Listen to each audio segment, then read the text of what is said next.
नमस्कार, India voice देख रहे हैं आप। मैं हूं आपके साथ रिया डंगवाल। देवभूमि समाचार में आपका स्वागत है। बुलेटिन की शुरुआत करेंगे देवभूमि उत्तराखंड की खबरों के साथ। सबसे पहले बड़ी खबर आपको बता दें, देहरादून से बड़ी खबर, जहां मुख्यमंत्री पुष्कर सिंह धामी ने कड़ा एक्शन लिया है। लापरवाह अधिकारियों पर गाज इस दौरान गिरेगी। आपको बता दें कि प्रभारी मुख्य नगर एवं ग्राम नियोजक के खिलाफ सीएम धामी ने सख्त तेवर अपनाए हैं। शशि मोहन श्रीवास्तव को हटाकर उनके खिलाफ जांच के आदेश दिए गए हैं। अगले आदेश तक के लिए आवास विभाग से संबंध किया गया है। आपको बता दें कि अपर सचिव अतर सिंह ने इस दौरान यह आदेश जारी किया है। तो बड़ी खबर आपको हमने बताई, जहां मुख्यमंत्री पुष्कर सिंह धामी ने लापरवाह अधिकारियों के खिलाफ एक्शन लेते हुए प्रभारी मुख्य नगर एवं ग्राम नियोजक के खिलाफ सख्ती दिखाई है।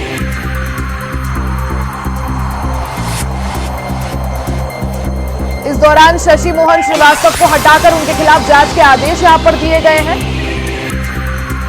तो सख्त एक्शन मुख्यमंत्री पुष्कर सिंह धामी ने लिया है।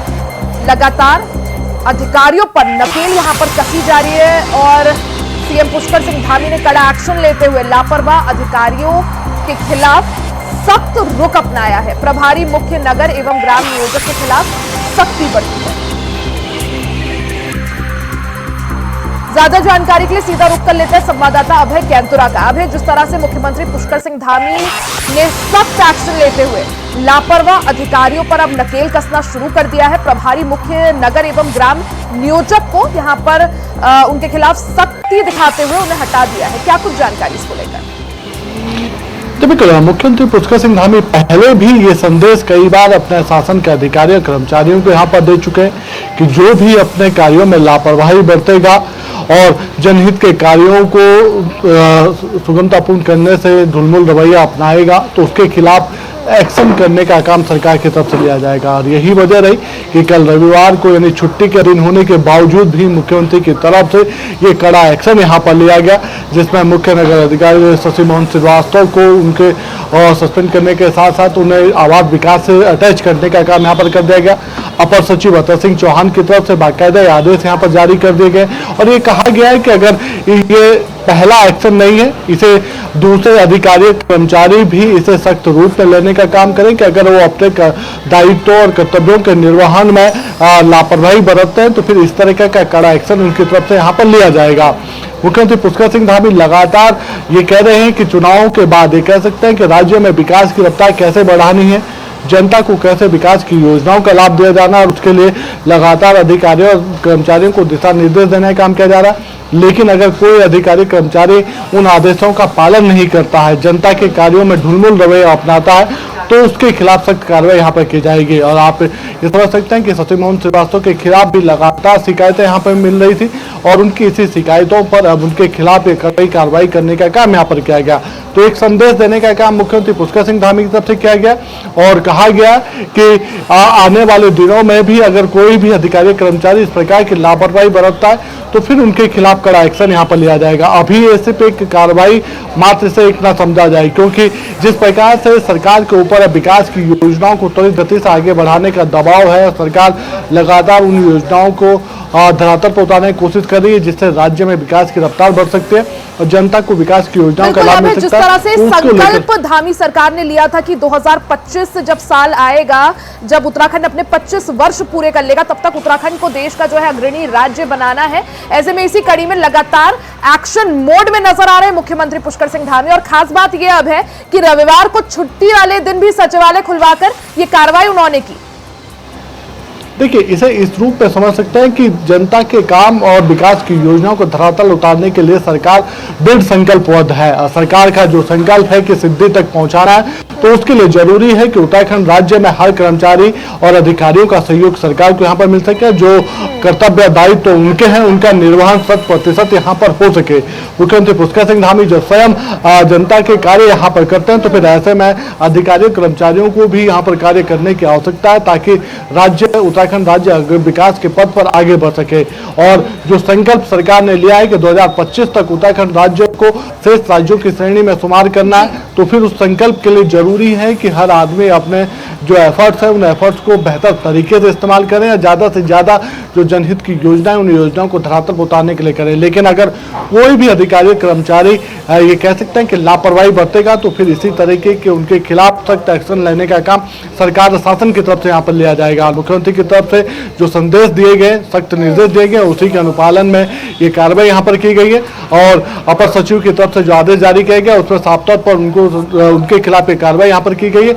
आने वाले दिनों में भी ये कह सकते हैं कि चाहे शहरी विकास का हो, नियोजन विभाग का हो, इस तरह की अगर कोई भी विभाग में कोई भी अधिकारी कर्मचारी लापरवाही बरतेगा तो फिर ऐसे ही कार्रवाई यहाँ पर होगी, क्योंकि ये समझा जा सकता है कि अभी उत्तराखंड राज्य पिछले दिनों में कह सकते हैं कि जिस प्रकार से यहाँ पर लोकसभा चुनाव के आचार संहिता के चलते विकास के कामों में धीमी रफ्तार अपनाए हुए था, तो अब उस आचार संहिता को हटने के बाद उन विकास के कामों को तेज गति से आगे बढ़ाना चाहता है। मानसून सीजन सर पर है, ऐसे में विकास के कामों को समय रहते हुए पूर्ण करने की तैयारी सरकार की तरफ से की जा रही है। लेकिन अगर कोई भी अधिकारी कर्मचारी उस पर सपोर्ट नहीं करता तो फिर उसके खिलाफ कार्रवाई यहाँ पर बरती जाएगी और ये संदेश साफ देने का काम सीएम की तरफ से दिया गया है। नहीं, आचार संहिता हटने के बाद से ताबड़तोड़ बैठकों का जो दौर है वो जारी है। साफ तौर पर हमने देखा किस तरह से अधिकारियों को कसते हुए सीएम पुष्कर सिंह धामी यहाँ पर दिखाई दिए और यहाँ पर बड़ा एक्शन उनके द्वारा। क्या माना जाए, जिस अधिकारी को यहाँ पर हटाया गया, जिसके खिलाफ कार्रवाई की गई है, आगे कुछ और एक्शन लिया जा सकता है, निलंबित भी किया जा सकता है क्या?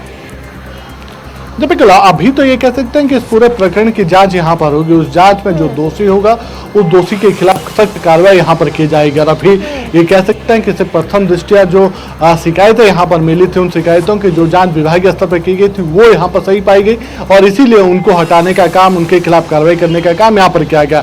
अभी उन्हें आवास विकास विभाग से संबंध यानी अटैचमेंट वहाँ पर कर दिया गया उनका और जांच प्रभावित ना हो इसलिए जो आगे किसी और विभाग के तरफ से लापरवाही दिखाई जाती है या किसी और अन्य अधिकारी के खिलाफ शिकायतें प्राप्त होती है तो यानी गाज उन पर भी गिर सकती है और सख्त एक्शन लिया जा सकता है। जी बिल्कुल, इसे एक कार्रवाई नहीं बल्कि एक सबक के रूप में सभी कर्मचारी अधिकारियों को लेने के लिए यहाँ पर कहा गया है, क्योंकि जिस प्रकार से उत्तराखंड राज्य को इस समय विकास के कामों की आवश्यकता है, ऐसे में हर कर्मचारी और अधिकारी का दायित्व तो बनता है और उसका जो कर्तव्य है कि उन कर्तव्यों का निर्वहन 100% यहाँ पर करने का काम करे। क्योंकि जब सरकार लगातार काम करने की कोशिश यहाँ पर कर रही है तो फिर ऐसे में अधिकारी कर्मचारी जिनके कंधों पर सबसे बड़ी जिम्मेदारी होती है उन्हें भी अपने दायित्वों का निर्वहन पूरा करना चाहिए।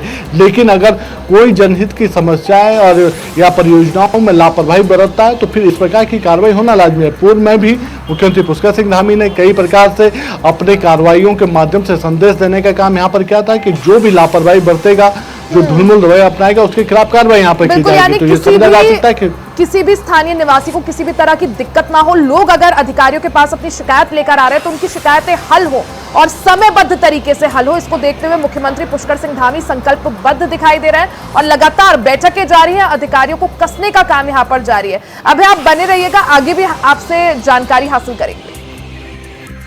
तो वही खबरों में आगे बढ़ते हैं। खबर देहरादून से है, जहां प्रदेश की 2 विधानसभाओं में उपचुनाव होने हैं, जिसको लेकर सभी राजनीतिक दल सक्रिय हो गए हैं। ऐसे में समाजवादी पार्टी ने कांग्रेस को अपना समर्थन दे दिया है। समाजवादी पार्टी के राष्ट्रीय महासचिव डॉक्टर सत्यनारायण सचान ने बताया कि हमारे पास कांग्रेस प्रदेश अध्यक्ष की ओर से पत्र आया था, उसमें समर्थन का आग्रह किया गया था। मंगलौर और बद्रीनाथ विधानसभा में सपा का कांग्रेस को पूरा समर्थन रहेगा। हमारे कार्यकर्ता कांग्रेस के साथ मिलकर दोनों सीटों पर जीत के लिए काम करेंगे और कांग्रेस को जीत दिलाने में पूरा सहयोग करेंगे।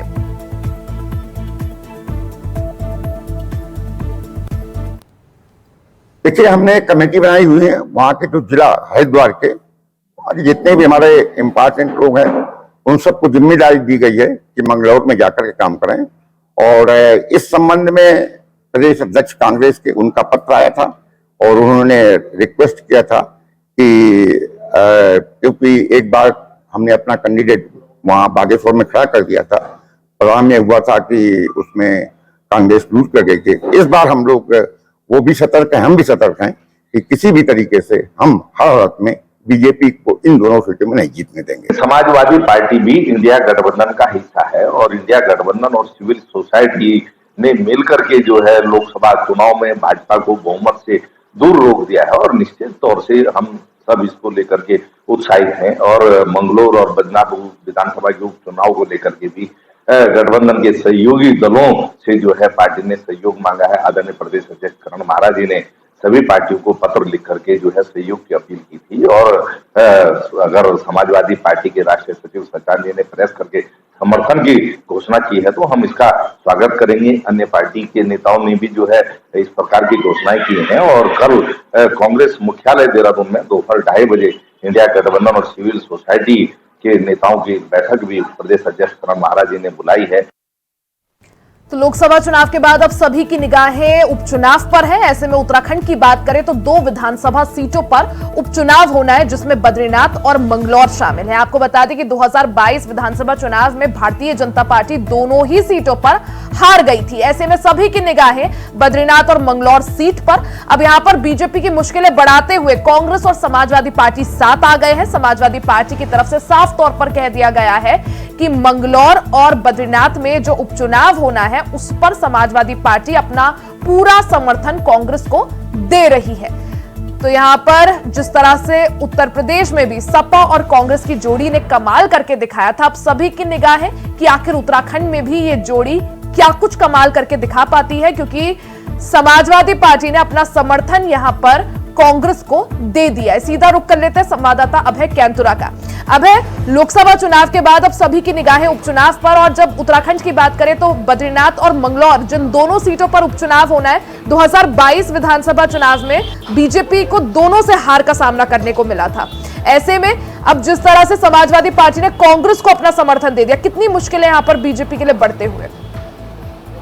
देखिए, सीधे तौर पर कहें तो उपचुनाव का जो दंगल है वो दंगल अब और चरम पर यहाँ पर पहुंचने लगा है। प्रत्याशियों के नामांकनों के बाद अब दोनों ही दलों ने अपने स्टार प्रचारकों की सूची जारी करने के साथ जो चुनावी प्रचार प्रसार है उसकी कमान यहाँ पर संभालने का काम कर दिया है। बीजेपी प्रदेश अध्यक्ष स्वयं बद्रीनाथ सीट पर इस समय चुनाव प्रचार प्रसार यहाँ पर कर रहे हैं। पार्टी के जो दूसरे वरिष्ठ नेता हैं वो दोनों ही, चाहे मंगलौर की सीट हो या बद्रीनाथ की सीट हो, दोनों जगहों पर अलग अलग चुनाव प्रचार अपने अभियान में जुटे हुए हैं। जबकि कांग्रेस की तरफ से सीधे तौर पर जनता से जुड़ने का काम इस चुनाव में यहाँ पर किया जा रहा है। दोनों ही सीटें कह सकते हैं कि भाजपा के विपरीत सीटें रही है, तो भाजपा इन दोनों सीटों को पुनः यहाँ पर जीतने की तैयारी यहाँ पर कर रही है। इसलिए जो चुनावी मुकाबला वो भाजपा कांग्रेस के बीच में बनता हुआ नजर आ रहा है। लेकिन जनता क्या कुछ सोचती है, ये जनता पर निर्भर करता है कि 10 जुलाई को जब वो अपना मतदान यहाँ पर करेगी तो वो किस आधार पर मतदान करेगी, प्रत्याशियों में क्या कुछ वो देखना चाहेगी। लेकिन भाजपा, कांग्रेस या बहुजन समाजवादी पार्टी दोनों ही यहाँ तीनों ही अपना अपने कैंडिडेटों को जिताने का प्रयास यहाँ पर करें। लेकिन कांग्रेस को लाभ इस रूप में मिल रहा है कि प्रदेश के भीतर जो इंडिया गठबंधन के जो सहयोगी दल है उन्होंने अपना समर्थन दोनों ही सीटों पर उपचुनाव के लिए कांग्रेस पार्टी को यहाँ पर दिया है। क्योंकि पूर्व में ये देखने को मिला था जब बागेश्वर सीट पर उपचुनाव हो रहे थे तो उस समय ये कह सकते हैं कि बीजेपी कांग्रेस के साथ साथ समाजवादी पार्टी ने भी अपना कैंडिडेट वहां पर उतारा था, जिसके चलते वोट ये कह सकते हैं कि बंटने काम हुआ था और बीजेपी वहां पर जीत हासिल करने में सफल हो पाई थी। यानी विपक्षी दल फिर यहाँ पर विपक्षी दलों को हार का सामना करना पड़ा था। लेकिन इस बार विपक्षी दल एकजुट यहाँ पर दिख रहे हैं और लगातार एक दूसरे का सहयोग करने की बात यहाँ पर कर रहे हैं। और हरिद्वार सीट पर ये कह सकते हैं कि समाजवादी पार्टी का भी वोट बैंक काफी अच्छा वोट बैंक है। ऐसे में उन सब चीजों को देखते हुए कांग्रेस ने समाजवादी पार्टी से समर्थन की मांग की थी, जिस पर समाजवादी पार्टी ने कांग्रेस को अपना समर्थन दिया। बद्रीनाथ और मंगलौर सीट पर अब कांग्रेस पार्टी के जो प्रत्याशी होंगे उनके साथ उनके लिए प्रचार प्रसार करते हुए भी इंडिया गठबंधन के जो सहयोगी दल है वो नजर यहाँ पर आएंगे।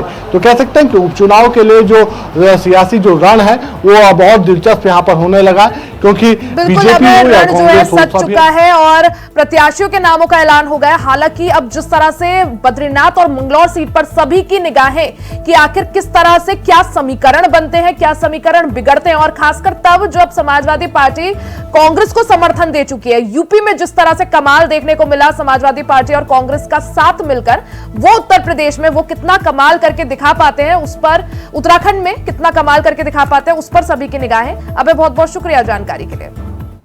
वहीं यहां रुकेंगे एक छोटे से ब्रेक के लिए, जल्द वापस लौटेंगे, बने रहे हमारे साथ। ब्रेक के बाद एक बार फिर से आपका स्वागत है। खबरों में आगे बढ़ते हैं। खबर मंगलौर से है, जहां उपचुनाव को लेकर सभी दल मैदान में उतर आए हैं। जहां बीजेपी के कई दिग्गज नेता मंगलौर उपचुनाव के लिए पूरी ताकत झोंक रहे हैं, तो वहीं कांग्रेस भी पूरी ताकत के साथ चुनावी मैदान में उतरी हुई है। कांग्रेस प्रत्याशी काजी निजामुद्दीन के समर्थन में मंगलौर पहुंचे कांग्रेस नेता प्रतिपक्ष यशपाल आर्या ने कहा कि उत्तराखंड की दोनों सीटों पर होने वाले उपचुनाव में कांग्रेस भारी मतों के साथ जीत दर्ज करेगी। मंगलौर के उपचुनाव में पूरे उत्तराखंड की और देश की निगाहें हैं। इसी तरह उपचुनाव बद्रीनाथ में भी हो रहा है। अजीब सी कहानी है कि बद्रीनाथ में क्या कारण थे, क्या मजबूरी थी बद्रीनाथ में कि इन्होंने जो वहाँ के वर्तमान विधायक थे उनको त्यागपत्र देना पड़ा और फिर आज वह भारतीय जनता पार्टी के प्रत्याशी के रूप में जनता के सामने हैं। मेरा सवाल है कि आखिर उनकी क्या मजबूरी थी, बताएं। और दूसरी बात, मंगलौर में बाई इलेक्शन यहाँ पर भी हो रहा है। सिद्धांत नीतियाँ कहाँ पर है, विचारधारा कहाँ पर है?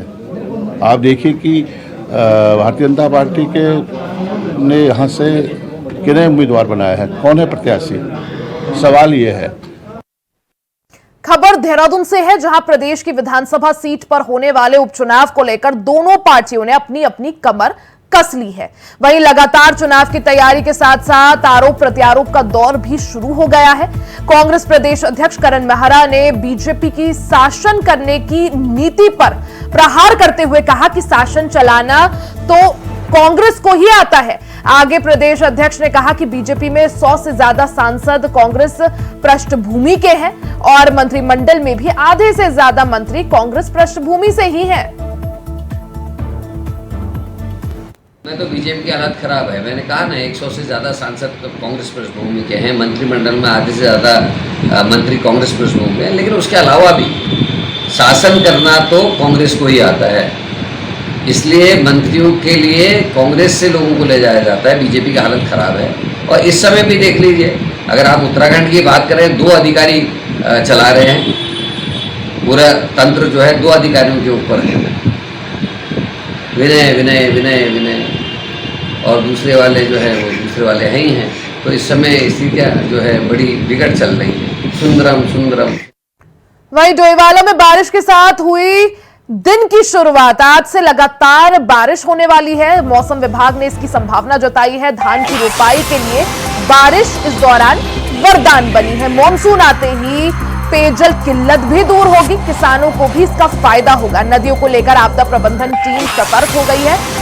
बाढ़ और चौकियों को अलर्ट किया गया है। बाढ़ चौकियों को इस दौरान अलर्ट किया गया है। तो आज उत्तराखंड में कई क्षेत्रों में मौसम बड़ा सुहावना है। बारिश के साथ कई सारे क्षेत्रों में आज के दिन की शुरुआत हुई है। आज से लगातार बारिश जो है उत्तराखंड में देखने को मिल सकती है। मौसम विभाग ने इस चीज की संभावना बताई है, यानी कि उत्तराखंड में मौसम जल्द करवट लेने वाला है। कुछ दिनों तक, 1-2 दिनों तक अभी मौसम ऐसा ही बना रहेगा, यानी सुहावना बना रहेगा। धान की रुपाई के लिए इस दौरान बारिश जो है वो वरदान बनकर सामने आई है। मॉनसून आते ही पेयजल की किल्लत भी कई सारे क्षेत्रों में से दूर हो गई है। किसानों को भी इसका फायदा होगा। साथ ही नदियों को लेकर आपदा प्रबंधन टीम सतर्क हो गई है और बाढ़ चौकियों को अलर्ट पर रखा गया है।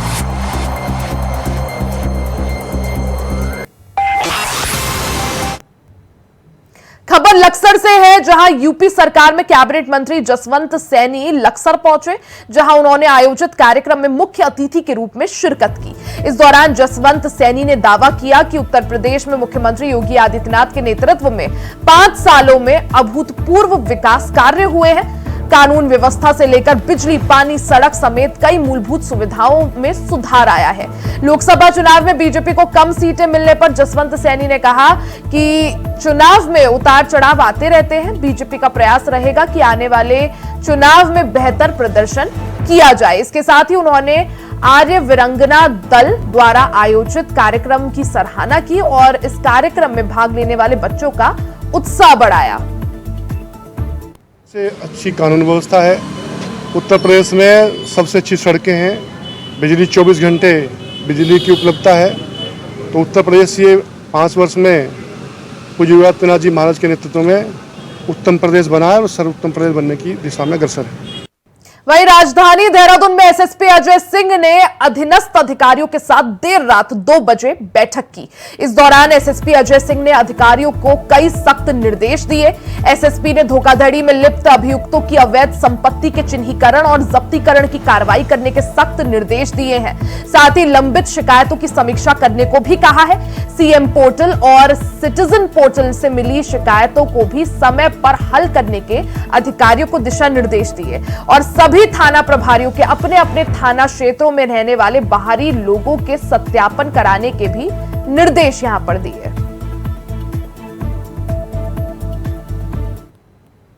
वहीं रुड़की की सिटी पुलिस यूनिट यानी सीपीयू पुलिस की बिना हेलमेट के वाहन चलाने वालों पर कार्रवाई लगातार जारी है।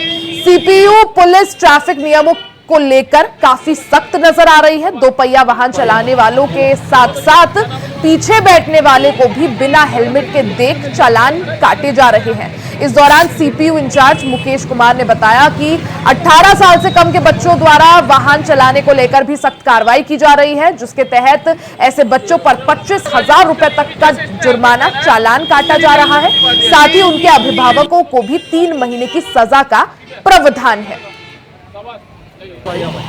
अभी पिछले वर्ष 2023 में 1100 के लगभग 2 व्हीलर के रोड एक्सीडेंट हुए हैं, जिसमें 270 की जान बिना हेलमेट पहने चली गई है। तो सरकार का निर्देश है, उच्च अधिकारी को सीधे सीधे निर्देश है कि सभी को जो 2 व्हीलर हैं हेलमेट पहनना अनिवार्य है और जान को बचाना है और नियमों का पालन करना है। इसमें 1000 रुपये जुर्माना है नहीं पहनने पर और 3 महीने के लिए डीएल सस्पेंड है। तो सभी जनता उत्तराखंड वासियों से निवेदन है कि अपना वाहन चलाएं, 2 व्हीलर चलाएं तो हेलमेट जरूर पहने। आगे वाला तो पहनता ही है, पीछे वाले को भी अनिवार्य कर दिएगा, नहीं तो उसका चालान काटा जाएगा। खबर लक्सर से है, जहां लक्सर के महेश्वरी गांव में एक ग्रामीण के साथ हुई लूट का पुलिस ने खुलासा कर दिया है। दरअसल बालवाली तिराहे पर स्कूटी पर सवार 2 युवकों ने एक ग्रामीण को रोका, फिर उसे धक्का देकर नीचे गिरा दिया और उससे 4500 रुपए छीनकर फरार हो गए। मामले की सूचना पर पुलिस मौके पर पहुंची और आसपास लगे सीसीटीवी कैमरे खंगाले, जिसके बाद पुलिस ने आरोपियों की पहचान कर दोनों आरोपियों को गिरफ्तार कर लिया है।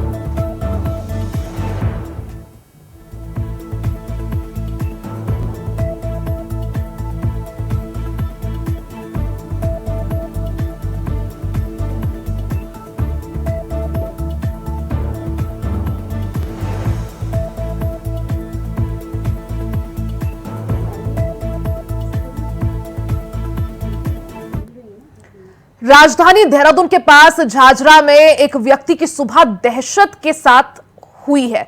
सुबह व्यक्ति ने जब अपने घर का गेट खोला तो उन्हें गेट पर कोबरा सांप दिख गया, जिससे उनका परिवार दहशत में आ गया। व्यक्ति द्वारा रेस्क्यू टीम को फोन किया गया, जिसके बाद रेस्क्यू को अंजाम दिया गया और कोबरा सांप को पकड़ लिया गया। रेस्क्यू टीम के इस एक्शन के बाद ही लोगों ने राहत की सांस ली।